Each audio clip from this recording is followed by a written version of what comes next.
Greetings, dear brothers and sisters in Christ. Welcome to the House United.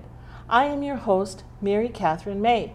And today we continue with the interview with Pastor Bud and Carol Nelson here in Brooklyn Park, Minnesota. We're filming at Northwest Community Television. And I want to thank Northwest Community Television for giving me the opportunity to have the program, The House United, and to use their equipment and take training here. And it has been a very big blessing for me to participate in this type of a ministry. And so I welcome Bud again. Bud, thank you again. Thank you. Back another week, and Carol. And Bud and Carol have been married. I'll refresh your memory in case you didn't hear the first part of this program, which was last week, that they have been married 58 years. And they have also, Bud has been in the ministry, and Carol also with him, because I doubt that they would separate their ministerial life from their everyday life. And that has been 55 years. And I know that Bud will be a pastor until the day that he goes home to be with the Lord. Certainly, the missionary work that we're talking about that they were a part of in Uruguay is only part of the story, because when they returned to America and back up here to Minnesota and wherever they held pastors, they've always been participating in the ministry.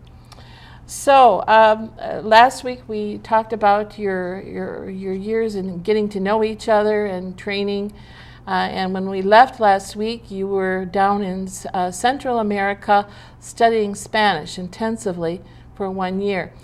Something interesting is that you told me before we started the last week taping that one of the things that they did was they told you what words were okay to use in Uruguay and which words that you should avoid, which is a good thing to know. So you now are on your way to Uruguay from Central America. This is a big undertaking, dear brothers and sisters in Christ. From St. Paul, Minnesota, to where they were in Uruguay, Montevideo, is how far? It's over 7,000 miles. Over 7,000 miles. Now, this is the 1950s. You can't just pick up a cell phone or a phone or the internet and communicate with your family. So the first thing I'd like you to share with us, just briefly, because I want to talk about your ministry mainly, is what that was like, because you'd already been in Central America for 1 year. So now you're in Uruguay, and this is your second year away from home. And how is this going with all of your family and friends and your beloved attachments back in Minnesota, over 7,000 miles away? Well, first of all, I want to mention that our first child, Raquel, and we had decided not only to give them biblical names, all of our children that were to come, biblical names, but also Spanish biblical names. And so our first child, Raquel, was born in Costa Rica. And when you were in school there? We were in school in Costa Rica studying Spanish. And what did you, when you were in labor, were you speaking in Spanish? Help me, Lord, help me, Lord. I don't remember that. You don't remember that? So I did Spanish. It's a little joke. Yeah. But I need to tell something that Carol doesn't like me to tell, but it's a part of our experience in Central and South America. When we, of course, the day that Raquel was born, Carol said, it's time. And so I had to run out to a street about a block away and hail a taxi because we didn't have a car or anything like that, and it would have been too long to wait to try to get a bus. And so you might not even have had a telephone to... No, we didn't have a telephone. No telephone. So anyway, I rushed up to the street and finally found a taxi. And in our limited Spanish at that time, I said, we've got to get to the hospital quick because my wife is going to have a baby. So anyway, we went down and picked Carol up and drove pretty rapidly. I imagine he didn't want to deliver in the taxi. No, we didn't either. Right. And so we got to the hospital, and they took Carol up to the second floor right away while I was giving names and all the other information. And so then after I did that, I went up to the second floor and walked into the room where Carol was sleeping, and she was against, Not or sleeping. not sleeping, she was Lying in the bed. lying in the bed. Uh-huh. And one of the first things I saw when I walked into the room where she was lying in the bed there Uh-huh. was under her bed a rat. And I thought to myself, this is not a good time to tell your wife that there's a rat under her bed. I imagined that. Oh dear, oh dear. So anyway, there was she was over here, and there was a chair right here. So I sat in the chair waiting, and slowly but surely, that rat crept in front of me, and I Was it a big rat? was, well, an average size rat. I don't know. Okay. And the rat crept in front of me, and there was a door and also a screen door, and the screen door was open, so the rat crept up to the door, and I jumped up quickly and shut the screen door, and so that the rat was caught between the screen door and the other door, but I could see Okay. its tail sticking out from. Now, what happened to that rat? I don't know, because You just never opened the door after that, right? right. We had heard that there were rats in that hospital. It was a mission. It was a mission good hospital, the best hospital in town. And So- Well, you know, sanitary wasn't- conditions aren't always conducive for keeping rats out, I guess. When you're, No. I don't know. I mean, when you have doors open, they just wander in, I guess. Yeah. so anyway, it was time for Carol to deliver our first child. So I think they took me in first, didn't they? That I don't remember. Other than I'm that, pretty did you sure have they- good medical care? Yes. You did. Yeah. And when I got into the delivery room, Oh no, don't tell me. there Another were- rat.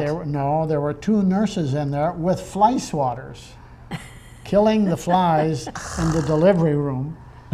You didn't have So to I- have a C-section, did you? No. Oh dear. Well, then, Anyway, that's then interesting. the third component of this little story is that the baby was not turned the right way. So it was a breech delivery. Yeah. And this was the first breech delivery that this young doctor had ever done. And so, and of course, I didn't know all this. I thought, well, you know, she's going to have her baby. And of course, today, breech deliveries are not delivered the normal way. They do do a a C-section. cesarean. They do a C-section. Yeah. But in those days, Oh, that's they didn't. painful. So this was the first He had to turn the baby. breech. Well, no, the baby, No, it was delivered breech. came out wrong. I mean, you know, Oh. It was a came couple out weeks early. bottom so it first was instead of head small. first. Because I remember having our middle one, our daughter, and her head was turned, and the doctor had to turn the head, Yeah. and so that was very painful. Oh, I mean, the inside of your body is not used to being touched. Right. So, But anyway. but they came out feet first. Yes. Yeah. And, Well, God and, bless that Breech- baby. breech was- first. Reach first, butt Yeah, first. Yeah. But first. And, Behind. And, With the legs up. Oh dear. But she was all right, and you were all right. And And they Yes. were both all right. Wow. For which we were. I hope she eternally was thankful. little. She was little. Well, she was Six, six pounds. you know, Yeah, six, that's 12 big or enough something. doing Yeah. something like that. That's So a long anyway. time anyway to talk about that. Well, you know, it's interesting, and you know, sometimes. Well, let's move on. Right. We Yes, can yes. talk. I have more questions, but Yes. we'll move on. Yes. It was something that I will never forget. I imagine you will Well, probably our more than first she would child not forget. Delivered with a rat in rat. the room, and then Flies. killing the flies, and then a breech delivery. so Oh that boy, oh was, boy. So yeah, we can move on.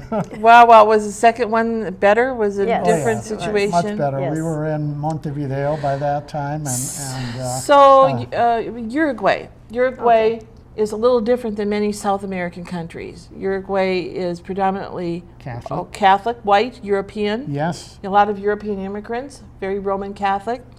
And here you come, and you're Lutheran Right. missionaries because there was a need for another alternative to the Right, Roman right, Catholic Church right. down there. And so, were you gone a lot?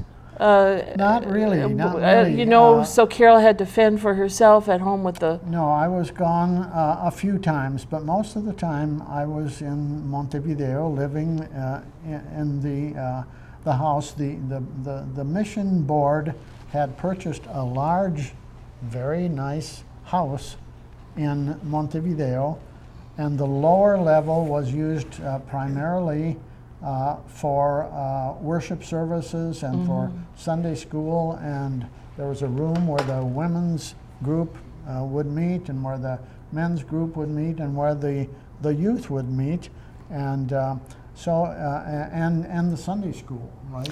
Would meet, You know, I was thinking this morning about something in that the women's where the women's group meet. The women are very important to the church absolutely. because often the men in a traditional home, a traditional family, which back in the 1950s that certainly would have been the case, the men are the breadwinners and they go to work. And so not that women have less work to do than the men, but they are more flexible because the women were at home.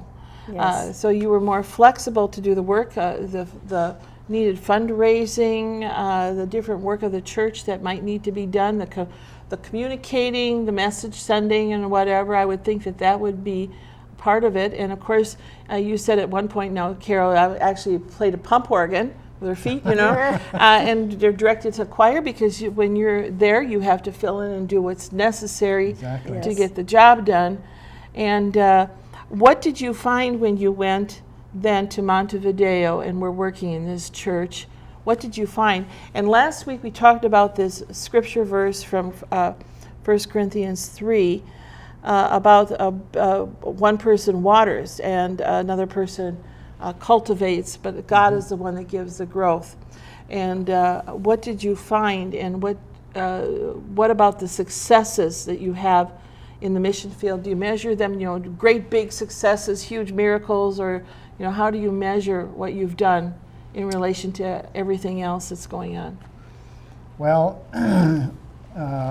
when we arrived in Montevideo from Buenos Aires, Argentina, the flight took us to Lima, Peru, and then from Lima to Buenos Aires. Wow. And You're still not there. we're still not there. You stayed overnight. And we arrived after dark, and this is another image that will never leave me.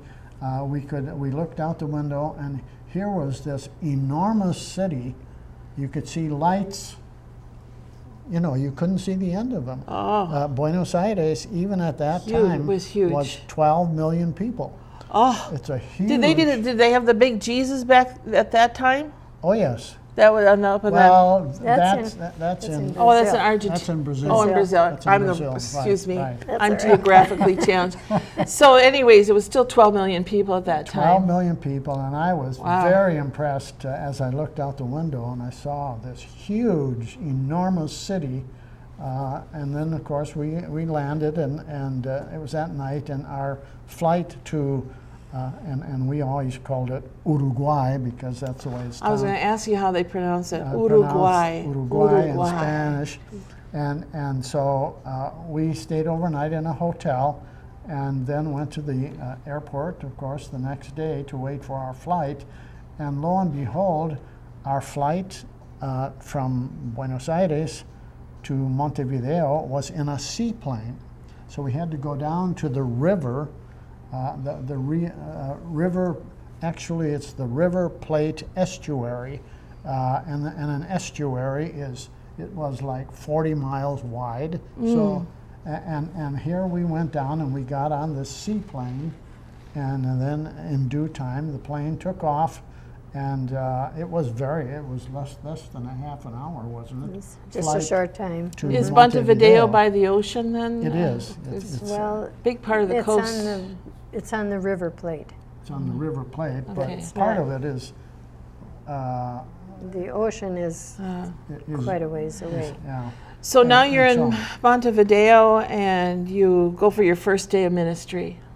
Well, let me just mention briefly that this was during the day when we flew from Buenos Aires to Montevideo, and I remember our first sight of Montevideo, which is where we would be working for the next several years as far as we knew.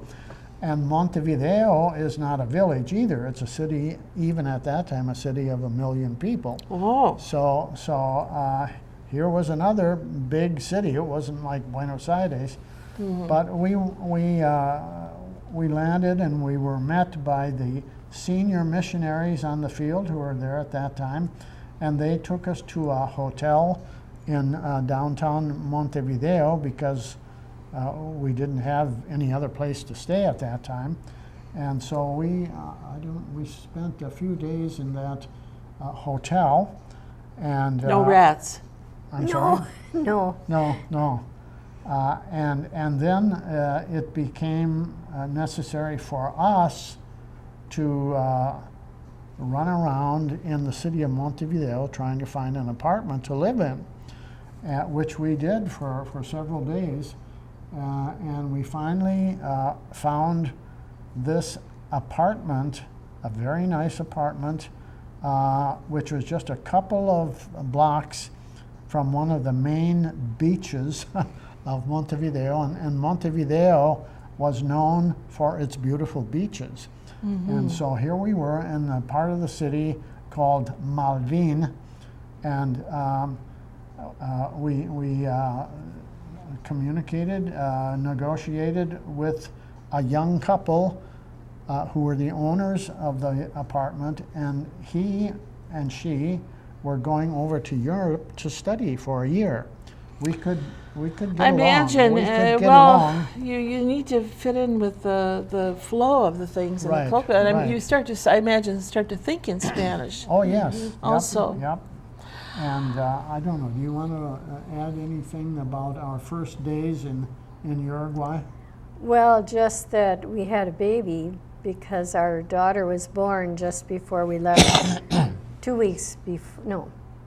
months before we left Costa Rica. So she was just 2 months old. So you were probably pretty tired and had a lot of work to do. I was staying at the apartment with our baby. What is the biggest challenge that you found? I mean, once you got acclimated to the language, let's leave that behind. What was the biggest challenge that you found in bringing the gospel through the church, through the means that you were using at that time? What was the biggest roadblock that you had down there at that time? And I'm asking you this in relation to another question. And Carol, please chime in too. Because you just resigned from the position of missionary in the community at Brooklyn Center at Lutheran Church of the Master. So I'm wondering what the roadblocks, if they're the same as they were then, as they are now, and what if the challenges have changed. Well, of course, the major challenge, as I felt, was the language, because and not only the language, but the new culture we were in. And then very shortly after we arrived, the senior pastor asked me if I would preach the sermon on Sunday morning. Did he practice on you, Carol? In Spanish. Did he practice his sermon on you before I don't remember. I don't remember either. Did you get a few chuckles while you were preaching? Well, one of the things I remembered is after we got to know the people and they felt more at ease talking to us, and after our Spanish had become better, one of the women, who was one of the most faithful women of the church, said to me afterwards, after that first sermon in Spanish, she said, I still laugh about it, she said, I hardly understood a word you said. Oh dear, oh dear. And that was a little bit disappointing, you know, thinking that we knew Spanish fairly well, but I imagine from country to country, place to place. I mean, look at the dialects here in the United States of America alone with English, and look at our brothers and sisters in Christ from Liberia who speak English, and people assume that they can just get along fine because that's their language is English. But the English the Liberians speak is far different from what we speak here in Minnesota. That's right. And there are challenges for them as well as for us who listen to that. Yes, but he did well in, you know, You understood him, didn't you? preaching, you know, every Sunday for all the time we were there, so he became very proficient. After we had been there for a year, let me just give you an example. When this young couple came back from Europe, and they were wanting to move back into their apartment, and of course we were talking and negotiating with them, and they were astounded at how well we were speaking Spanish by that time. And, you know, they said, oh, you conjugate all the verbs well, and you decline, you know, the nouns and so on and so forth. And they were, as I say, very impressed with the fact that we had improved, in their estimation, very dramatically in the Spanish language. How was the relation between the clergy of the Lutheran Church with the Roman Catholic priests? How was the relationship there? Was that amicable, or was there? I mean, it's a different time. It was not all that bad, really. We had an organization of the Protestant clergy, and we would meet every month, actually. But we got to know a few of the Roman Catholic priests, and they were very cordial, very cordial. So now because we're going to run out of time if we're not careful, let's contrast that now. We're moving up many, many years, 50 years. We're moving up now to Brooklyn Center, Minnesota, Lutheran Church of the Master, community missionary. And let's contrast that to how the mission field was in the 1950s. What are the challenges that are the same or different than they were? We found out very quickly at Lutheran Church of the Master and moving out into the community that contrary to what the neighborhood was 50 years ago, and Lutheran Church of the Master has just celebrated its 50th anniversary, most of the people in Brooklyn Center at that time were Caucasian. A lot of them were of Scandinavian and German background, except for you. Except for me, I'm of Ukrainian descent. And I was frankly surprised as I traveled, and we live in Brooklyn Park, which is right next to Brooklyn Center, but we were a few miles away. As I traveled back and forth between where we live and the church in Brooklyn Center, I was surprised to see so many black people in the neighborhood. Not that you were offended by it. No, it's just that the whole nature of the community has changed. Right. And they're African Americans, but there are people from many countries, Nigeria, Somalia, Liberia. I don't know what others, probably other countries, probably the Ivory Coast, I would think. Maybe some. And not only that, we did run into, not a lot, but some people with whom I was able to speak Spanish because they were from Mexico, or some other Latin American country, and then we did, as Carol and I would go out visiting folks, found Southeast Asian folks, It's a real melting pot. It's Yes, a it melting is. pot. Which I love that. That's why I like going to the University of Minnesota, because it was so Oh, big yes. and with all the cultures when I was going to school one of the umpteen times. Many I went. immigrants. Yeah. Yes. And the reality is, I was able to take a course that a Lutheran pastor was teaching. Roland Wells. Roland Wells, called School of Urban Ministry, and we had It's held right in Minneapolis. a fall course and a spring course, and he was saying that the influx of immigrants from other countries into the Twin City area is astounding. It just blows your mind that there are so many immigrants in the Twin City area. The way they measure that, I believe, is they say that in percentage-wise. So in percentage-wise of the population of the Twin Cities, Minneapolis and St. Paul, in relation to that percentage of people that live here and to the number of immigrants coming in, is that the percentage is quite high. Oh, yes. And so, that course I think was very good. I couldn't complete the course at the time. Right. But I know you did, and several people that from Lutheran Church of Master did. Did you find that beneficial? Oh yes, it was beneficial because we had a lot of different speakers who would come in and speak on very many different topics, and the population of the immigrants in the community can change. Oh, yes. As they are here longer, they might move to a different area, Yes. and then a new group will come in. and I think one of the things that astounded me is that in the Twin City area, I think I don't know what the present statistics are, but I think there are between 75 and 100 different languages Yeah, that are it's incredible. spoken now in the Twin City area. We're coming to a close now, and it's too bad. I'm going to have you back again because there's really a lot more I'd like to talk to you about and ask you.